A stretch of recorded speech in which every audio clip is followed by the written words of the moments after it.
शुरुआत करेंगे अबू आजमी के एक और विवादास्पद बेतुके बयान से। ओसामा बिन लादेन आतंकवादी नहीं था।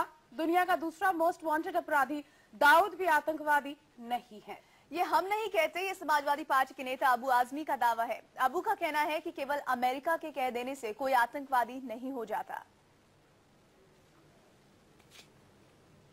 मैं लादेन को भी आतंकवादी कैसे कह दूं, दाऊद का आतंकवादी कैसे हूं?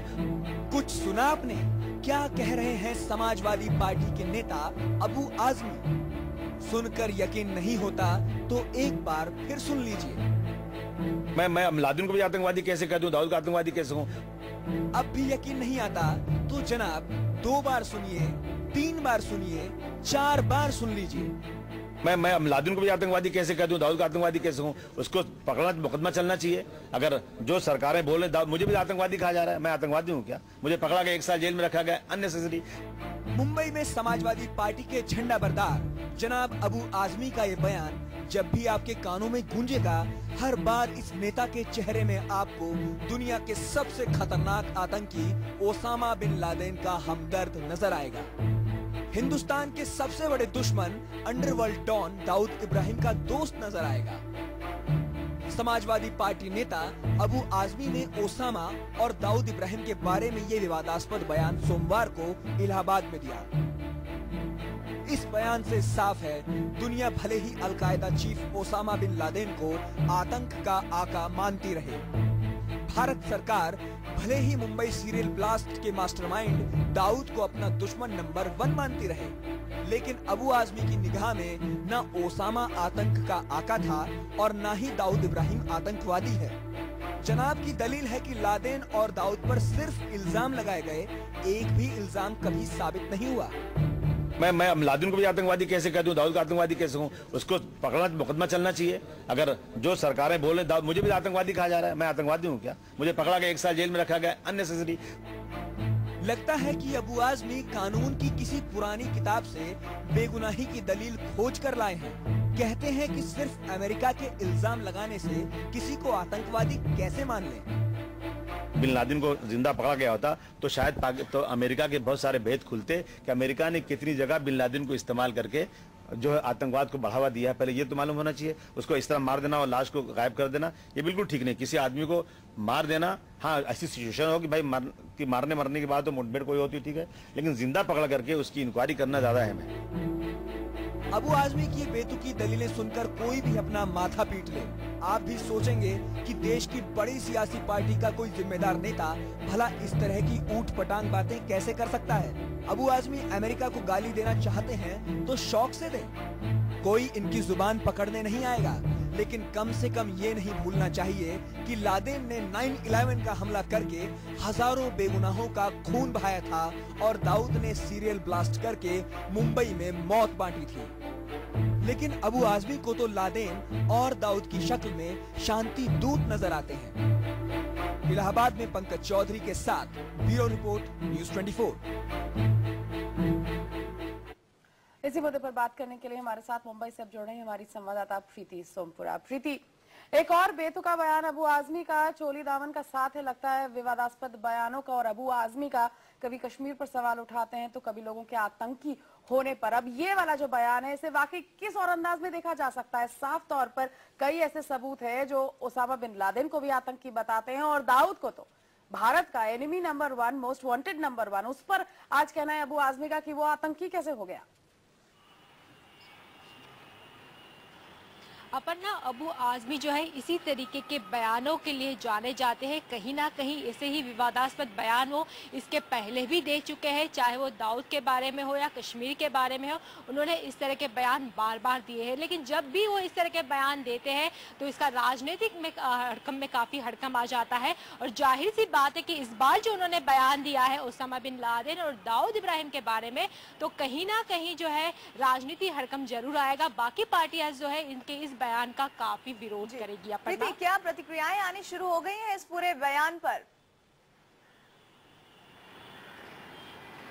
शिवसेना के नेताओं से जब हमने बात किया पन्ना, तो उनका कहना था कि अबू आजमी जो है इस तरीके के जो है विवादास्पद बयान देते रहते हैं और इसी के चलते जो है वो लाइमलाइट में रहते हैं और इनकी वो आदत है, कई सालों से यही आदत वो अपनाते आ रहे हैं और कहीं ना कहीं इसी तरीके के विवादास्पद बयान भी जो है वो देते आ रहे हैं। अब देखना ये होगा कि उत्तर प्रदेश में जब उन्होंने इस तरह का बयान दिया है तो क्या वहाँ की पुलिस कोई कार्रवाई उनके खिलाफ करती है या कोई मामला उनके खिलाफ इस तरह का दर्ज करती है कि नहीं, वो देखना होगा। अपर्णा जी प्रीति, जैसा आपने कहा कि लाइमलाइट में आने के लिए वो इस तरह की चीजें करते हैं, बहरहाल मुद्दे ऐसे उठाते हैं कि लाइमलाइट में तो वाकई आते हैं लेकिन फंस भी जाते हैं और अमूमन उनके ऐसे बयानों के बाद हमने देखा है कि अगले दिन एक बहुत जल्दी रिट्रैक्शन भी आ जाता है अबू आजमी की तरफ से ही कि जाहिर तौर पर मेरे बयान को तोड़ मरोड़ कर पेश किया गया है।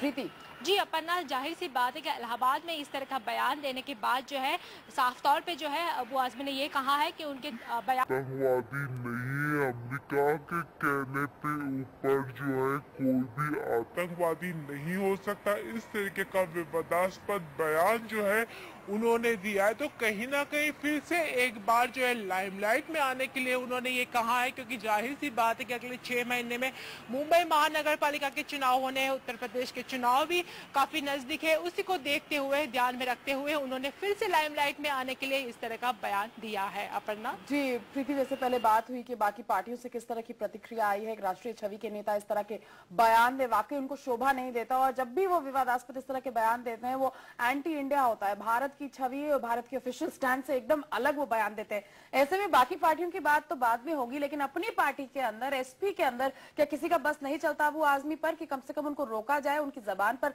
लगाम लगाया जाए, उनको बैठकर समझाया जाए कि इस तरह के बयान जो हैं वो एक देश की राजनीतिक पार्टी के एक आला नेता के मुंह से निकलते शोभा नहीं देते और सही नहीं ठहरते। अपर्णा, जाहिर सी बात है कि इस तरह के बयान देने के बाद जो है कहीं ना कहीं समाजवादी की पार्टी की तरफ से कोई ना कोई बयान जो है आज जारी हो सकता है, लेकिन अगर महाराष्ट्र में बात करें तो महाराष्ट्र में समाजवादी पार्टी का इतना वजूद नहीं है और ज़्यादातर जो है समाजवादी पार्टी के इतने ज़्यादा कार्यकर्ता महाराष्ट्र में नहीं है। लेकिन जिस तरीके का बयान उन्होंने दिया है उसके बाद जो उत्तर प्रदेश से कोई ना कोई समाजवादी पार्टी से कोई ना कोई बयान आज आ सकता है, क्योंकि जिस तरह का बयान उन्होंने दिया उसके बाद खुद अबू आजमी ये कह रहे हैं कि मेरे बयान को तोड़ मरोड़ कर पेश किया गया है, यानी कहीं ना कहीं उनको भी लग रहा है कि कहीं ना कहीं ये बयान देकर वो फंस गए हैं। अपर्णा, कहीं प्रीति ऐसा भी लगता है कि आपने ऐसे कहा कि महाराष्ट्र में उतनी जमीन नहीं है एसपी के लिए, लेकिन अगर हम उत्तर प्रदेश की बात करें तो उत्तर प्रदेश में खासा रसूख है समाजवादी पार्टी का, तो क्या अबू आजमी के खिलाफ कोई कार्रवाई भी हो सकती है? क्या संकेत मिल रहे हैं? अगर उत्तर प्रदेश की बात करें तो जाहिर सी बात है कि जिस तरीके का बयान उन्होंने दिया है, जिस तरीके की बातें उन्होंने कही है, अब जो है उसामा बिन लादेन और दाऊद को लेकर जिस तरह की बातें कही, तो कहीं ना कहीं जो है पार्टी की तरफ से आज कोई ना कोई स्टेटमेंट जारी किया जाएगा। जी प्रीति, जिस तरह प्रीति भी बता रही है कि कोई ना कोई कार्रवाई उनके खिलाफ होनी चाहिए और वाकई अबू आजमी को रोकने के लिए पिछली बार भी जब कश्मीर पे उन्होंने बयान दिया था कि वो हिस्सा ही कायम भारत का, तो उस वक्त भी वाकई उन पर सेडिशन या भारत के खिलाफ इस तरह के बयान देने के आरोप लग रहे थे। तो दर्शकों आपको एक बार फिर हम सुना दें कि किस तरह का आरोप, किस तरह का बयान इस बार अबू आजमी ने दिया है, वो जो वाकई आप और हमारा खून खौला सकता है, जिसे भारत अपना enemy number 1 most wanted terrorist बता रही है, जिसकी वजह से कई बेगुनाहों की जान गई, उस दाऊद इब्राहिम को और साथ ही उसी उसामा बिन लादेन को कहीं से भी आतंकी नहीं मानते अबू आजमी। सुनिए।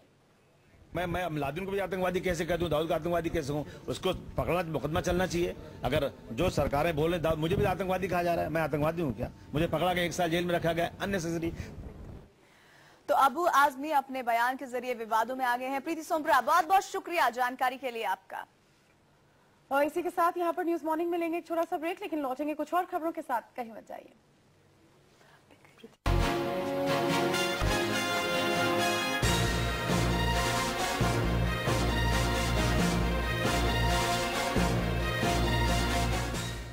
जो मखमल सा मुलायम है, सबके दिल में कायम है, रंजीत स्मार्ट बनियान। सारे गुण एक ही बनियान में। रंजीत अंडरवेयर बनियान, स्मार्ट लोगों की पसंद। छोटे, सुबह सुबह मेरे परफ्यूम से नहा के कहाँ जा रहा है? 5 बजे ऑडिशन है। डेड बॉडी के रोल के लिए? क्यों?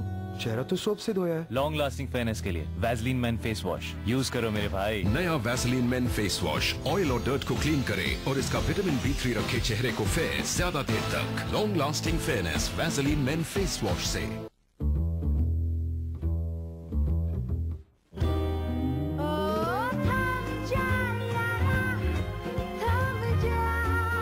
माजा को हम बनाते हैं चुनिंदा रसीले आमों के साथ बड़े प्यार से, ताकि आप